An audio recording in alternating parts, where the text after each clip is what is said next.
নমস্কাৰ।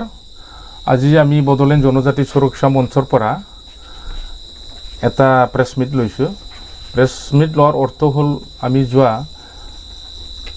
11 তাৰিখে এটা প্ৰেছ মিট লৈছিলোঁ ট্ৰাইবেলৰ যিটো প্ৰাপ্য আমাৰ যিটো অধিকাৰ সেইটো লৈ, বিশেষকৈ চৰণীয়া কছাৰী ছাত্ৰ সন্থাৰ পৰা আমাৰ যিটো ST চাৰ্টিফিকেট লৈ যিবিলাক আমাৰ সুবিধাটো লৈ আছে, সেই সুবিধা লোৱাৰ পৰা আমি কেনেকৈ ট্ৰাইবেলসকলক আমি বাধা বা আমি প্ৰটেকশ্যন দিব পাৰোঁ, সেই সংক্ৰান্তত আমি এখন প্ৰেছ মিট দিছিলোঁ। সেই আমাৰ প্ৰেছ মিটটো দেখি তেওঁলোকে আমাক জাঙুৰ খাই উঠিছে আৰু সংগঠনক বা আমাৰ কৰ্মীসকলক গালি পাৰিছে, অযথা গালি পাৰিছে। কিন্তু তেওঁলোকৰ আমাক গালি পাৰা বা সমালোচনা কৰাৰ কোনো অধিকাৰ নাই, সাংবিধানিক কোনো অধিকাৰেই নাই। কিয়নো তেওঁলোকে ট্ৰাইবেলৰ বিষয়ে ক'বলৈ তেওঁলোকৰ কোনো অধিকাৰ আচলতে নাপায়। কিয়? তেওঁলোক মানে ভাৰতৰ সংবিধানত আজিলৈ জনজাতি হিচাপে স্বীকৃত নহয়। চৰণীয়া কছাৰী হিচাপে জনজাতি স্বীকৃত হোৱা নাই। জনজাতি হিচাপে তেওঁলোকে স্বীকৃতি পাবলৈ হ'লে তেওঁলোকৰ কৰিব লগা কাম বহুত আছে বুলি আমি ভাবোঁ। তেওঁলোকে সেইখিনি কাম তেওঁলোকে কৰি লওক, কিন্তু সদ্যহতে বা আজিৰ দিনত তেওঁলোকে জনজাতি হিচাপে স্বীকৃতি পোৱা নাই। চৰণীয়া কছাৰী জাতিটো আছে, কিন্তু স্বীকৃত জনজাতি হিচাপে স্বীকৃত হোৱা নাই। ট্ৰাইবেল সংঘটো পুৰণি সংগঠন।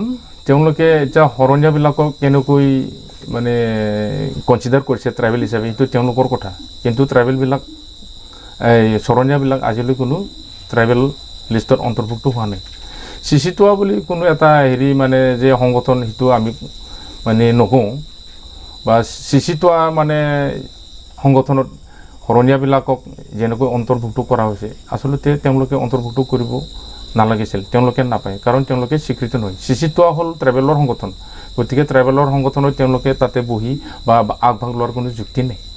এতিয়া শৰণীয়াবিলাকে কৈছে, তেওঁলোকৰ প্ৰেছ মিট, তেওঁলোকৰ সাধাৰণ সম্পাদক সেইদিনা প্ৰমুখ্যে বহুকেইজন নেতাই তেওঁলোকে কৈছে, তেওঁলোকে মানে ভাৰতৰ সংবিধানত তেওঁলোকে 5 নম্বৰ চিৰিয়েলত ST হিচাপে মানে হৈছিলে, অন্তৰ্ভুক্ত হৈছিলে। কিন্তু সেইটোতো নহয়।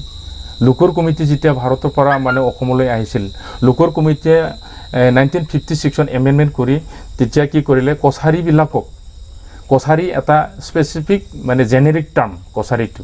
গতিকে স্পেচিফিক জেনেৰিক টাৰ্মত চৰণীয়াসকলক চিৰিয়েল নম্বৰ 5ত কোনোদিনে ৰখা নাই, চিৰিয়েল নম্বৰ 5ত কোনোদিনে ৰখা নাই। তেওঁলোকে দাবী কৰিছে, অযথা দাবী কৰিছে, বা জনসাধাৰণৰ বিপথে পৰিচালনা কৰিবলৈ তেওঁলোকে অনায়াসে সৃষ্টি কৰি আহি আছে, অপচেষ্টা কৰি আহি আছে। গতিকে সেইবিলাকৰ পৰাও তেওঁলোকে যাতে আঁতৰত থাকে, আমি সেইটো অনুৰোধ জনাইছোঁ।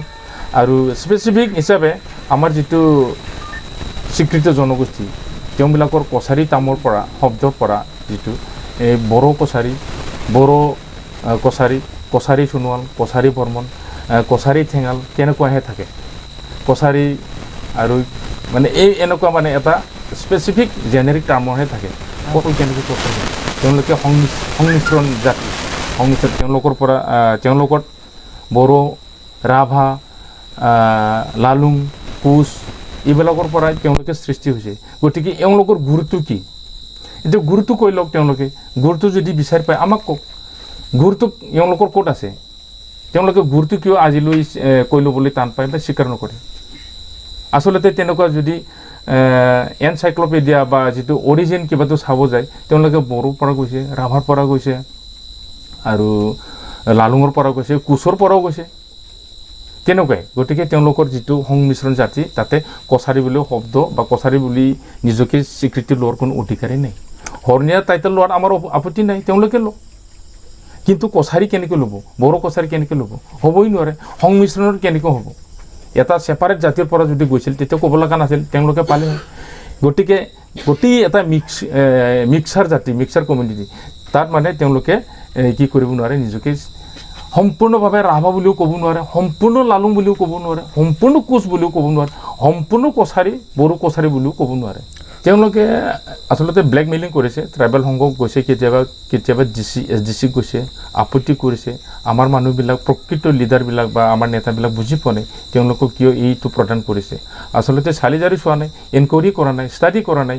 ট্ৰাইবেলসকল কোন আৰু চৰণীয়াসকল কোন, প্ৰকৃততে চৰণীয়াসকল পায় না নাপায়, সেই কথা আমাৰ মানুহে কোনো বিচাৰ বা বিবেচনা নকৰাকৈ তেওঁলোকক এইটো প্ৰদান কৰিছে তাতে কিছুমান অফিচাৰ DC SDO এইবিলাকে এই মানে কিছুমানত মানে কেতিয়াবা কি লিপ্ত হোৱা দেখা যায় তাৰ মানে কি এওঁলোকে সাইন কৰিছে গতিকে এওঁলোকে 2 নম্বৰীভাৱে সাৰ্টিফিকেটটো পাইছে য'ত তেওঁলোকে আজিলৈ স্বীকৃত হোৱাই নাই স্বীকৃত যদি হয় তেনেহ'লে আমাক লিষ্টটো দেখক হৰণীয়াবিলাকে মানে নিজকে কৈ আছে দাবী কৰি আহিছে তেওঁলোকে লিষ্টটো দেখক আমাক এতিয়া ভাৰতৰ সংবিধানত মানে কেতিয়াৰ পৰা 2001 লৈ ইয়াতে এটা আমাৰ হেৰি আহি আছো যেনেবা পাইছো এই ট্ৰাইবেল সংঘৰ এইটো ট্ৰাইবেল সংঘৰে সংবিধান এইটো 2001 লৈ আছে ইয়াতে মানে প্ৰথমতে ট্ৰাইবেল স্বীকৃতবিলাক কোন আছে অনুসূচিত জনজাতি ভৈয়াম অসমৰ বড়ো কছাৰী 1 নম্বৰ মিচিং মিৰি তাৰপিছত দেউৰী তিৱা লালুং হুজাই কছাৰী সোণোৱাল কছাৰী ঠেঙাল মানে ঠেঙালটো মানে হেৰি হোৱা নাই স্বীকৃত হিচাপে হোৱা নাই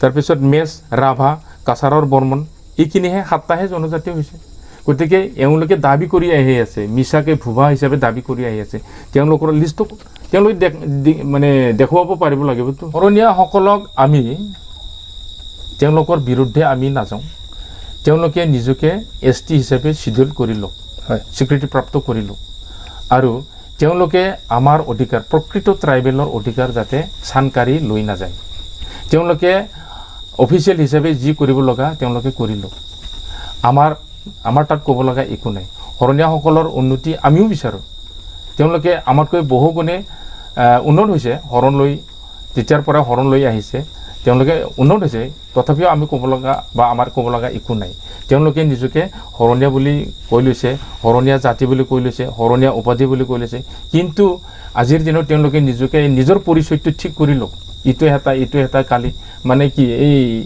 সদায় বজাৰত মানে চোলা মানে পাই পিন্ধি মানে পেলাই দিয়ে চেঞ্জ কৰি থাকে সেইটো কথা নহয় তেওঁলোকক আমি এটা অনুৰোধ কৰিলোঁ বৰ্তমান যিটো নেকি হৰণীয়া কছাৰীসকলৰ চাৰ্টিফিকেট ইছ্যুক লৈ বা দিলে আমাৰ জনজাতিসকলৰ 14টা জনগোষ্ঠীৰ এইটো সাংঘাতিক ধৰণৰ ক্ষতি হ'ব বুলি মই ধাৰণা কৰিছোঁ যিহেতু আমাৰ এই চাকৰি বাকৰি এই ক্ষেত্ৰত যথেষ্ট আমাৰ এনেই এই অসুবিধাটো হ'ব বুলি মই ভাবিছোঁ হৰণীয়া কছাৰীসকলক যদি চাৰ্টিফিকেট ইছ্যু কৰে আমাৰ জনজাতিসকলক যথেষ্ট ক্ষতি হ'ব বুলি মই ধাৰণা কৰিছোঁ আয়ুক্ত মহোদয় এইটো কৰিব পৰা বস্তু নহয় এইটো একদম আমাৰ ৰাষ্ট্ৰপতি তাৰ পৰা এই বস্তুটো মানে এইটো পাছ হৈ আহিব লাগিব তেওঁলোকে যিটো বিচাৰিছে সেইখিনি কৰি লোৱাত আমাৰ কোনো আপত্তি নাই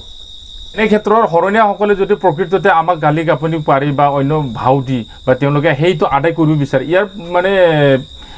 ইয়াৰ কাৰণে আমিতো বহি নাথাকিম আমিতো কাম কৰিব লাগিব আমি আমাৰ সমাজক লৈ ST সমাজক লৈ জনজাতীয় সমাজক লৈ আমি আইনগতভাৱে আমি এইটো লাগিবই লাগিব তেওঁলোকৰ যিটো মিথ্যাচাৰ তেওঁলোকৰ যিটো মিছা বাক্য এইখিনি আমি শেষ কৰিব লাগিব ধুলিহাত কৰিব লাগিব যাতে তেওঁলোকে এইবিলাক কামৰ পৰা যাতে বিৰত থাকে হৰণীয়াসকল যে প্ৰকৃততে মানে ST নহয় আজিৰ দিনত তেওঁলোকে বুজি পাওক তেওঁলোকে কিয় যে মিছা মাতি অসমৰ জনগণক তেওঁলোকে কিয় বিপথে পৰিচালনা কৰি আছে ইয়াৰ বিষয়ে আমি বড়োলেণ্ড জনজাতি সুৰক্ষা মঞ্চৰ হৈ সক্ৰিয়ভাৱে আমি তেওঁলোকৰ বিৰুদ্ধে থিয় দিম